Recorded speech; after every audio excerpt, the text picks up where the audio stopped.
Parliamentarian Professor Ashu Marasinghe has resigned from the post of Assistant Chief Government Whip.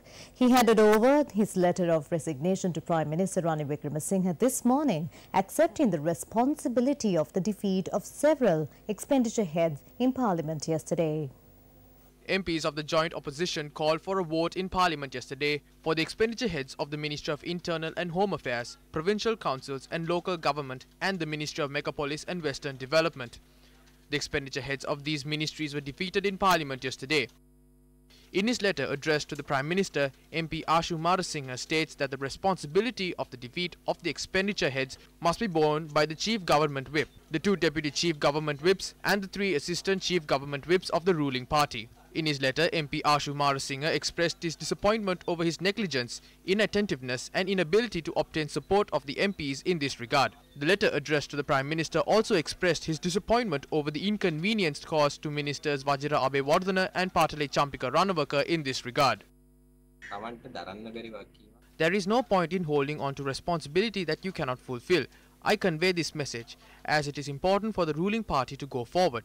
What happened yesterday was just a small obstacle. However, we are ready to go forward.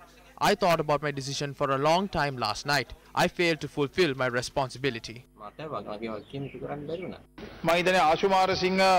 Parliamentarian Ashu Marasinghe resigned from his post of Assistant Chief Government Whip. Likewise, Minister Champika Ranawaka and Minister Wajira Abewardhana have the responsibility of getting their expenditure heads approved, and I think that they too should resign from their positions until their respective expenditure heads are approved. There will be a complete change in the budget process following the defeat of the 2 expenditure heads. Please inform the Council of measures that you plan to follow in respect of the heads of expenditure of these 2 ministries. Funds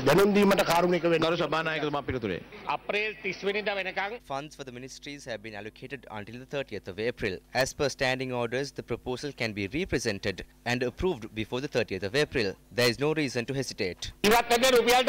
Only 10 rupees will be removed. However, as per standing orders, we will present it again. Don't worry, the government will not fall.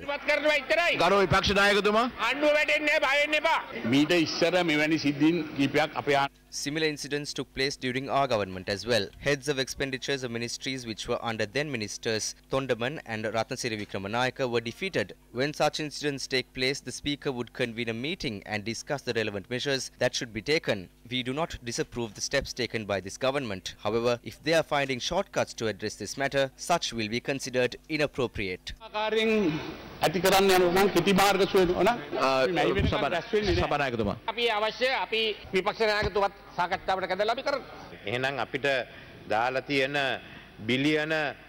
the 2,312 billion rupees allocated to us, 320 rupees has been deducted. We can proceed with or without the 320 rupees. This is our fault as well. A few MPs were not present, but we tried to make an amendment and to re-include that 320 rupees according to the Parliament tradition. This is not an issue. We will get this approved.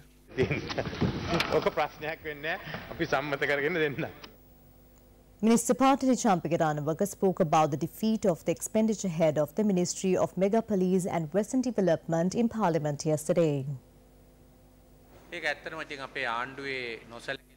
This happened due to the negligence of the government. The government is making arrangements to pass this in Parliament by bringing in a supplementary estimate. This has not happened in the way the opposition claims. The opposition is afraid of us, and it was clear during the debate yesterday. They let out the grief of losing the 52-day revolution. This is a temporary incident. You will soon see how the budget and the ministries will start functioning on the 5th of April. They